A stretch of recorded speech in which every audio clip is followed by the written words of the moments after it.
Hi guys, welcome to the channel. And if you're new here, you're very much welcome. My name is the Village Wanderer, and today I'm tackling the series Boys to Men. And today's topic is something that's very dear to me. And what I'll be discussing is the 5 fundamental rules for every 40 plus year old man. I hope you got that. 5 fundamental rules for every 40 plus year old man. Now, like I said prior, this is something that's dear to me. It's points that I'm sharing out of life experience. So just sit back, relax, and enjoy the topic. And these are some pointers that I've learned along the way, along the journey of life. So it's not something that I necessarily read out of a book or something that I'm getting from somewhere, from a TV show or something like that. It's actually something that I've experienced, and that's why this topic is very close to my heart. So sit back, relax, and let's get right to it. So, number one on the fundamental rules that every 40 plus year old, especially male, should live by is number one is to make sure that you're physically fit. And the reason why I say this is because at this point in your life, you're less active, and you find that a lot of diseases start creeping in, a lot of lifestyle diseases start creeping in. So it's very, very critical that you as an individual start exercising, start keeping fit, and just making sure you're in good shape. Go for your medical checkups if necessary. Go for just make sure you're active so that you prevent the onset of lifestyle diseases such as diabetes or obesity. So this is something that's very, very important. Just tied to that is the medical checkups that are equally important. You find things like prostate issues begin at this age, 40 plus. So at 40 years, annual medical checkups should be something that you normalize so that you're able to know your health status. That's number one. Number two is to ensure that you're financially stable. Have a form of work or hustle or whatever that makes sure that you have financial stability. And the reason why I say this is because financial stability is critical for a number of reasons. You may probably have a family or children who are going to school. You need to run a household. You need to look decent in the sense of providing all the requirements that are required within just for human existence: food, clothing, shelter.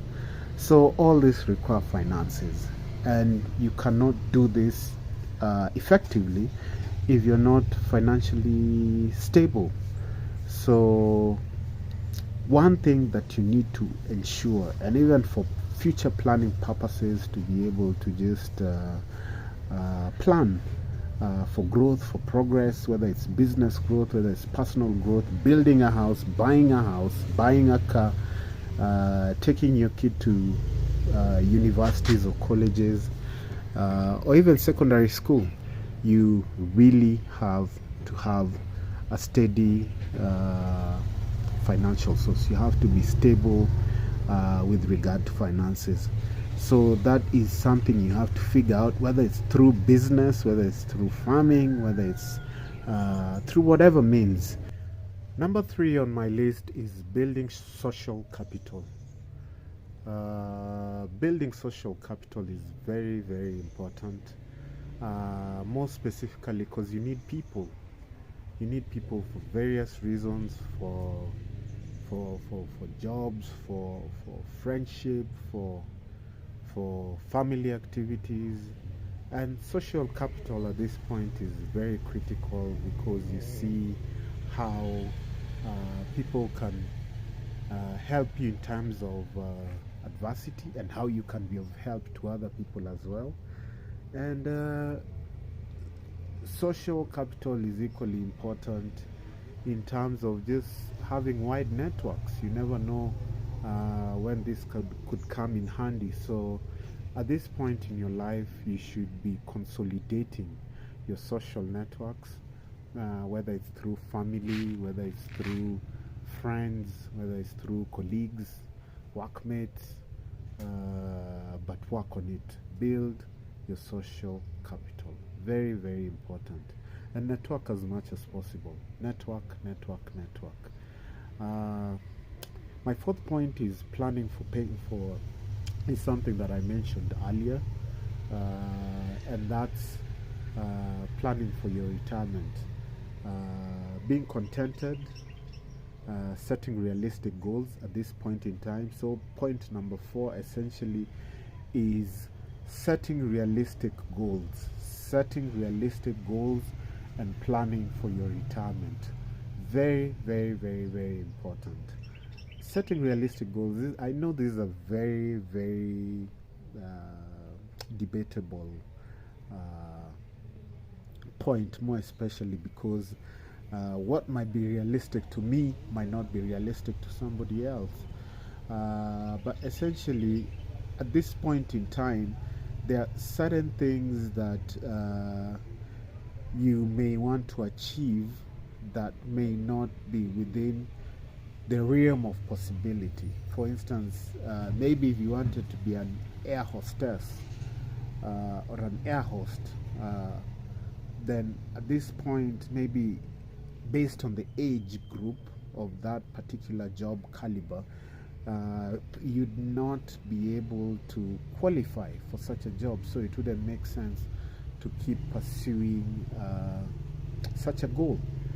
So when I say set realistic goals, it just means putting into account the limited time you have to run around, to be energetic, to do what you have to do, and to plan for your retirement. Put a plan in place that will ensure that you're financially stable and that you have enough liquidity to sustain you through your retirement. More specifically, because at that point in time you're dealing with probably old age conditions that may require a lot of medical interventions.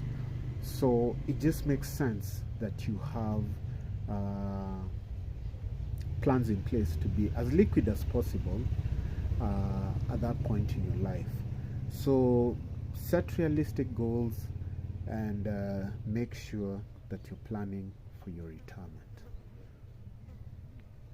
So my last point on 5 fundamental rules for every 40-plus-year-old man is to ensure that you avoid as much as possible stressful situations.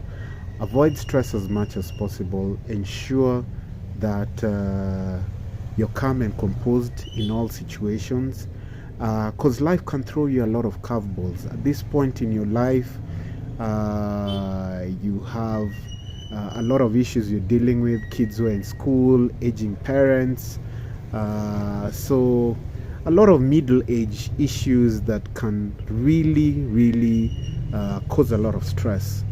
So the best thing to do is to avoid as much as possible situations that can be stressful to you as an individual. And this ties to my earlier point of trying to be healthy as much as possible. And this is something that is very important because it contributes a lot to onset of diseases such as high blood pressure. For instance, when you're constantly under pressure, maybe from work or maybe from family commitments and obligations, then you find that your pressure levels go up. So essentially what you're meant to do is to try as much as possible to be calm and composed in all situations. So if those are my 5 pointers, and if you have any more that you can think of, or that are that you've learned over time, you can share them in the comment section. I'll really appreciate that. Let's learn from each other, and let's keep just improving ourselves and improving our well-being. Otherwise, stay tuned for another episode of Boys to Men. Be coming up with very interesting topics that men and boys are dealing with, and also talking to various people on their experiences. If you have any ideas, please make sure you share them with me, either on inbox or on the comment section. In the meantime, you can like this video if you like this kind of content, and let's keep doing this. Otherwise, until the next one, bye bye.